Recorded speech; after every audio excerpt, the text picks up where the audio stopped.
Kepala LLDP Wilayah 4 Jawa Barat dan Banten beserta Ibu.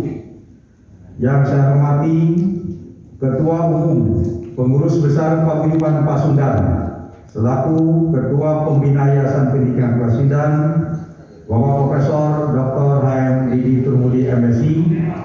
Yang saya hormati Ketua Yayasan Pendidikan Tinggi Pasundan beserta jajaran.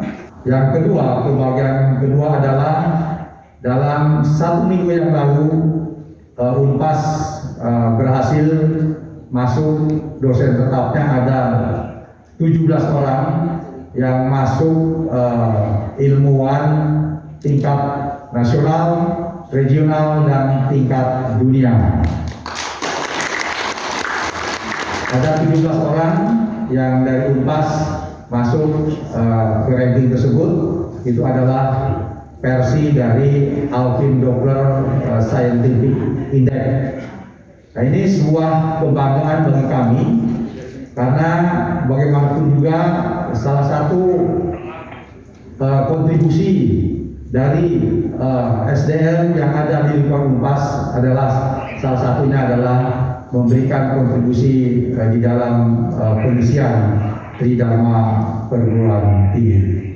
Dan alhamdulillah kami pun juga beberapa waktu yang lalu telah mengeluarkan surat keputusan bagi para dosen tetap untuk menulis berkarya sepanjang hayat, sehingga surat keputusan rektor tersebut akhirnya tidak ada yang kena. Maksud saya begini, saya sudah memberikan warning kepada para dosen tetap, apabila dalam 1 semester tidak berkarya, baik itu menulis, membuat buku, ataupun pengabdian masyarakat, maka insentifnya akan dicabut.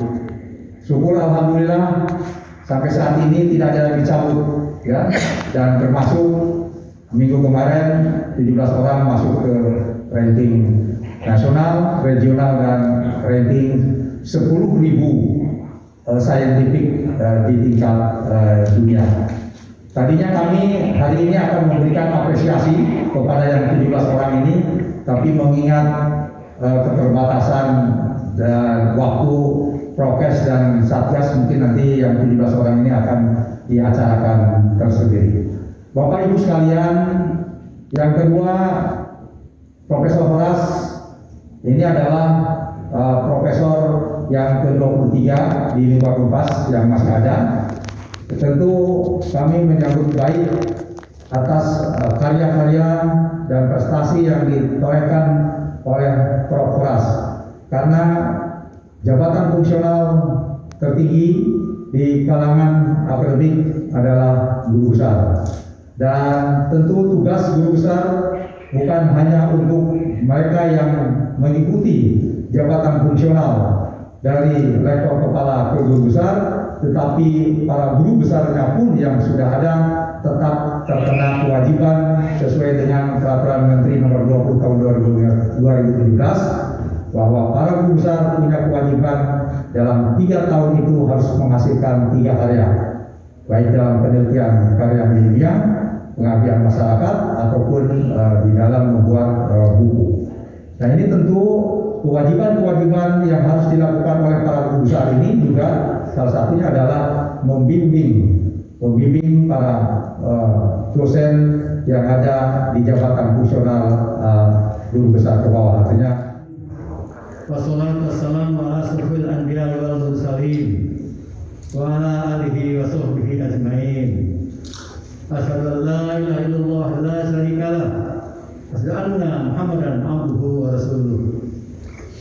Yang saya hormati Kepala LBDikti Bapak Dr. M. Samsuri SPD MT beserta Ibu. Yang saya hormati Sekretaris Yayasan Peneliti Pasundan Dr. C.C. Suryana SH MM. Yang saya hormati Rektor Pasundan Profesor Dr. Isur Hadi Yusuf SPMSc MKMU beserta Ibu. Yang saya hormati anggota Senat Universitas Pasundan, yang saya hormati dan saat ini sengaja diselenggarakan secara khusus dalam rangka pengukuhan gelar Profesor dan Dr. Horas Julius ST. Oleh karena itu, dalam kesempatan yang istimewa ini, perkenankan kami untuk menyampaikan ucapan selamat kepada Profesor Dr. Horas Julius ST yang telah meraih gelar Profesor dari pemerintah Republik Indonesia. Perjuangan panjang, kerja keras, ketekunan, kesabaran, dan kecerdasan membuahkan hasil. Profesor Dr. Horas Julius ST memiliki prestasi yang luar biasa dan mampu menghadapi berbagai tantangan. Saat ini, Profesor Dr. Julius ST tidak hanya menjadi kebanggaan keluarga, tetapi juga menjadi kebanggaan UNPAS dan kebanggaan keluarga besar Pemimpinan Pasundan. Harapan kami kepada Profesor Dr. Horas beserta para guru besar lainnya, pertama, agar terus melahirkan karya terbaik yang menghadirkan sebaiknya membantu tugas-tugas kelembagaan yang terumuskan secara formal dan tertulis, yang dapat dijadikan sebagai acuan bagi pengembangan kelembagaan dan bahan evaluasi keberhasilan para pimpinan. Ketiga, membangun kesadaran bersama bahwa meskipun para pimpinan di berbagai level mengemban tugas untuk introduksi perubahan dan melakukan perbaikan, kita perlu memahami dan mendalami kondisi organisasi secara seksama sehingga dapat mengurangi risiko mengintroduksi perubahan ke arah yang salah. Keempat, adanya kesadaran bahwa Universitas Pasundan tidak lahir dalam sehari. Nama besar dan reputasi Unpas hari ini merupakan perjalanan sejarah, bukan saja akumulasi persoalan, tetapi kristalisasi berbagai semangat dan karya nyata yang telah teruji melewati berbagai situasi sulit. Saat ini kita bersyukur kepada Allah telah meraih akreditasi kelembagaan A. Kita telah dan sedang bekerja berubah keadaan yang kurang baik menjadi baik, yang sudah baik menjadi lebih baik, perempuan lebih excellent. Kita ingin Unpas terakreditasi unggul. Sejenak kita perlu mengingat dan memahami visi Unpas menjadi komunitas akademik dengan pengakuan internasional yang mengusung nilai Islam dan Sunda pada tahun 2047. Dengan misi menyelenggarakan pendidikan tinggi bertaraf internasional, menyelenggarakan penelitian bertaraf internasional, melakukan pengabdian masyarakat atas dasar hasil penelitian untuk meningkatkan harkat dan martabat manusia. Dengan visi dan misi yang telah kita sepakati itu, kita telah membayangkan beberapa tahun ke depan Unpas sudah harus dapat menghasilkan sejumlah lulusan yang kualitasnya diterima secara internasional, menghasilkan sejumlah publikasi dan karya penelitian yang bertaraf internasional, menghasilkan karya-karya untuk kebaikan dan kemaslahatan umat manusia yang cukup substantif.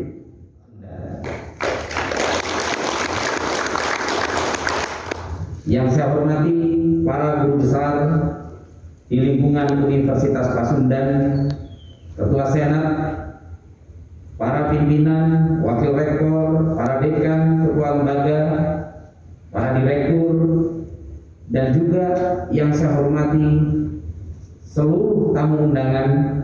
Tadi ada Pak Brigjen dari Lantanas dan juga seluruh perwakilan dari APTISI, mungkin juga dari APPTSI, serta yang lainnya. Pertama-tama puji syukur alhamdulillah hari ini saya secara pribadi dan atas nama Kepala Lembaga Layanan Pendidikan Tinggi Wilayah 4 Jawa Barat Banten turut bangga bisa hadir secara langsung di kampus baru Universitas Pasundan ini.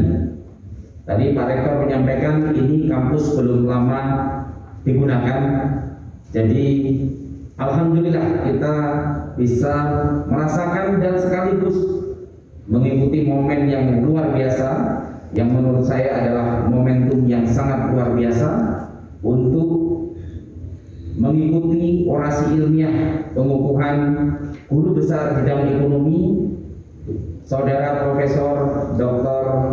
Horas Julius. Ibu bapak yang saya hormati, berdasarkan catatan data yang kami miliki saat ini, di LLBT wilayah 4 Jawa Barat Banten, mungkin bisa ditayangkan slide saya. Di LLBT wilayah 4 Jawa Barat Banten itu ada total 168 profesor saja itu Bapak, Jawa Barat dan Banten.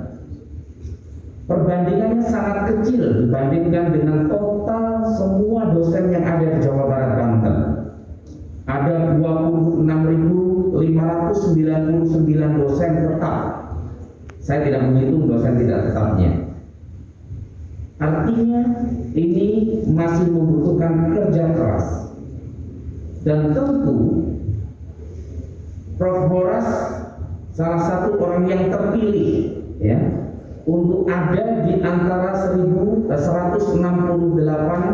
dosen yang menjadi guru besar.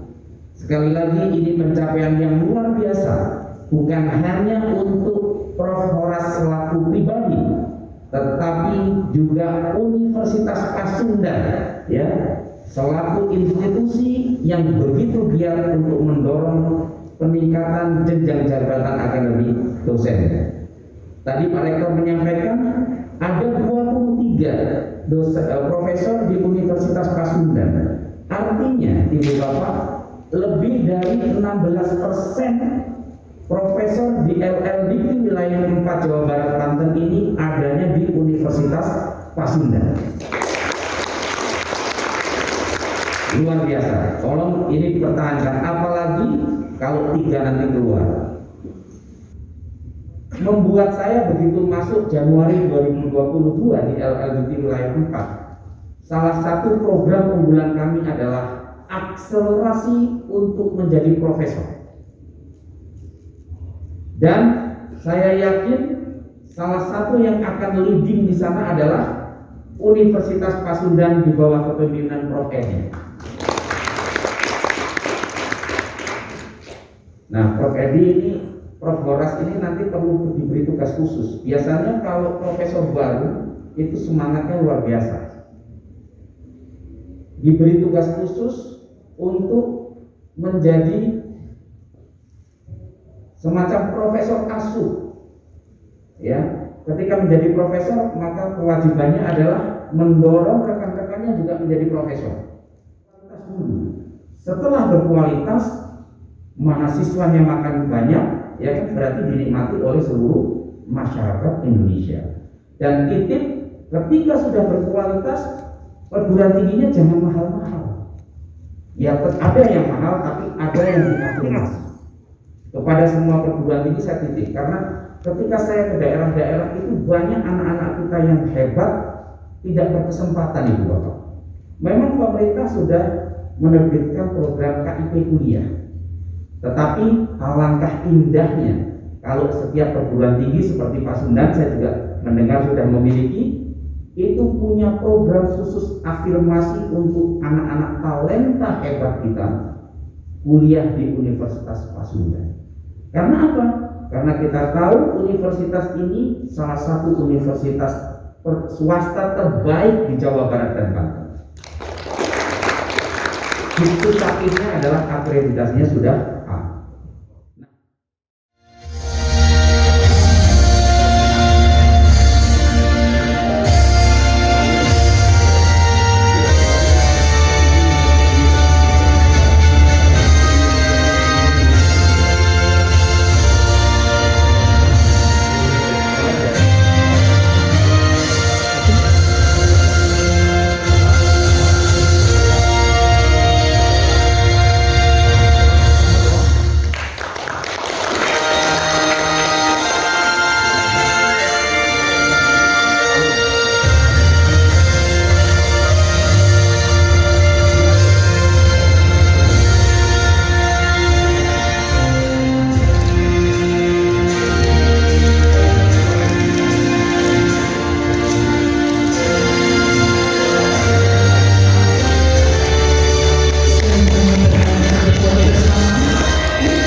kami persilakan kepada Rektor PKUI dan juga Dekan PKUI serta para studius untuk kembali ke tempat.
dan Jeonbuk National University serta Guangdong University of Foreign Studies. I would like to express my gratitude to Professor Jun An from Kyongyu University for her support of the FEB International Class Program. Professor Chong Won-gyu from Jeonbuk National University and Professor Xiao Lixian of Guangdong University of Foreign Studies for their support of my research. Hopefully, our collaboration will continue and UNPAS ties to your universities will strengthen. Yang berikutnya, Bapak Ibu mertua yang mengikuti acara ini via Zoom dari Ciamis, istri dan anak-anak yang hadir di sini. Anak pertama kami, Akbar yang ada di Jepang, kakak yang hadir langsung di sini, abang Insinyur Iskandar Zulkarnain di Bekasi, kolega-kolega yang hadir, baik onsite maupun melalui Zoom. Di antaranya adalah Brigjen TNI Haris Sarjana dari Wantanas RI juga hadir pada kesempatan ini. Direktur Enterprise dan Business Service Telkom sekaligus sebagai penasihat senior Kepala Staf Kepresidenan, Bapak Dr. Edi Ucara beserta ibu. Yang berikutnya, Profesor Dr. Saifuddin, Profesor Dr. Yusnia Lubis, Dr. Yusfi Sahlan, Dr. Deden Komarudin Hidayat, Bapak Iman Rahman dari Pertamina, Ibu Roti dari Pelindo, Bapak Ahmad Syarif, Ibu Yani Indriani dari P2 Par ITB, serta Bapak Tayudin SH, serta sahabat-sahabat saya, rekan kerja saya, alumni SMPN 30 Jakarta, alumni SMA 13 Jakarta, alumni FE 4 Bandung, dan para undangan Bapak Ibu sekalian yang tidak dapat saya sebutkan satu persatu. Assalamualaikum warahmatullahi wabarakatuh. Sampurasun. Innal hamdalillah nahmaduhu wa nasta'inuhu wa nastaghfiruh wa na'udzu billahi min syururi anfusina wa min sayyiati a'malina may yahdihillahu fala mudilla lahu wa man yudlil fala hadiya lahu wa asyhadu an la ilaha illallah wahdahu la syarika lahu wa wa asyhadu anna Muhammadan abduhu wa rasuluh. Pada kesempatan yang baik ini, marilah kita panjatkan puji serta rasa syukur kehadirat Allah Subhanahu wa taala yang telah memberikan nikmat dan hidayahnya kepada kita semua, sehingga dengan hidayah itu kita dapat menjalani hidup dan kehidupan yang sesuai dengan yang telah dicontohkan oleh Rasulullah SAW. Dengan itu pula saat ini kita dapat berkumpul bersilaturahmi dalam acara sidang senat pengukuhan saya sebagai guru besar bidang ilmu ekonomi pada Fakultas Ekonomi dan Bisnis Universitas Pasundan. Bapak, Ibu, serta hadirin yang berbahagia dan saya hormati, dalam kesempatan ini izinkan saya menyampaikan pidato dalam rangka orasi ilmiah pengukuhan saya sebagai guru besar. Orasi ilmiah ini yang akan saya sampaikan berjudul Menjembatani Kreativitas dengan Pertumbuhan Ekonomi serta Perguruan Tinggi serta Peran Perguruan Tinggi dalamnya. Bapak, Ibu yang saya hormati, ide kreatif bisa muncul di mana saja, kapan saja, dan menghinggapi siapa saja. Ide kreatif tanpa faktor penunjangnya akan tetap menjadi ide selamanya dan menjadi pusat seiring dengan berjalannya waktu. Bayangkan seorang anak muda yang penuh dengan energi memiliki ide kreatif dalam membuat satu produk inovatif dan tinggal di salah satu kota besar di Indonesia. Dalam waktu yang tidak terlalu lama, ide kreatif itu dapat bertransformasi menjadi produk kreatif. Di sisi lain, kita bayangkan kembali bila ide kreatif itu dimiliki oleh pemuda yang tidak tinggal di salah satu kota besar di Indonesia. Apakah ide kreatif itu dapat bertransformasi menjadi produk kreatif? Pertanyaan ini tentu sangat mudah dijawab, karena sebagian dari orang yang kita kenal pernah mengalami hal serupa dan dia mengalami kesulitan untuk mewujudkan ide-idenya. Orang kreatif tentu tidak muncul dengan sendirinya. Dalam relasi antara masyarakat yang kompleks seperti sekarang ini, tentu ada yang menyebabkan lahirnya insan kreatif atau creative people. Ada faktor yang dapat menyemai kreativitas dan ada pula yang dihasilkan oleh kreativitas itu sendiri. Dalam perspektif ekonomi, selain dari dinamika level mikro seperti ini, ada pula perspektif makro yang memperbincangkan target ekonomi makro apa saja yang dapat ditentukan oleh lahirnya kreativitas masyarakat. Tulisan dalam rangka orasi ilmiah ini akan membahas keterkaitan antara kreativitas, inovasi, pertumbuhan ekonomi, dan pendidikan tinggi yang bukan hanya menyarikan penelitian-penelitian dan publikasi ilmiah yang pernah saya lakukan, tetapi juga menghubungkannya dengan peran pendidikan tinggi sebagai suatu ekosistem tempat saya berada. Insan kreatif sebagai sumber daya ekonomi. Bapak, Ibu yang saya hormati, kreativitas adalah kecenderungan untuk mengenali dan menghasilkan ide alternatif atau kemungkinan yang dapat berguna dalam pemecahan masalah. Karena diperbincangkan di sini adalah kreativitas manusia dalam perannya sebagai pelaku ekonomi, maka konteks dari kreativitas ini dihubungkan dengan upaya memproduksi, mendistribusikan, dan mengkonsumsi barang atau jasa. Beberapa alasan yang memotivasi orang untuk menjadi kreatif adalah dorongan untuk menghasilkan sesuatu yang baru, lebih variatif, dan lebih kompleks dari sebelumnya. Selain itu, keinginan untuk mengkomunikasikan ide serta memecahkan masalah juga termasuk dalam motivasi hadirnya orang-orang kreatif. Untuk menjadi kreatif, seseorang harus dapat melihat sesuatu dengan cara baru dari perspektif yang berbeda, sehingga mampu menghasilkan hal baru atau alternatif yang segar dan unik. Bila kita memandang bahwa kreativitas adalah sesuatu yang ada dalam sistem, maka unsur-unsur yang membentuk sistem tersebut paling tidak ada 3 bagian.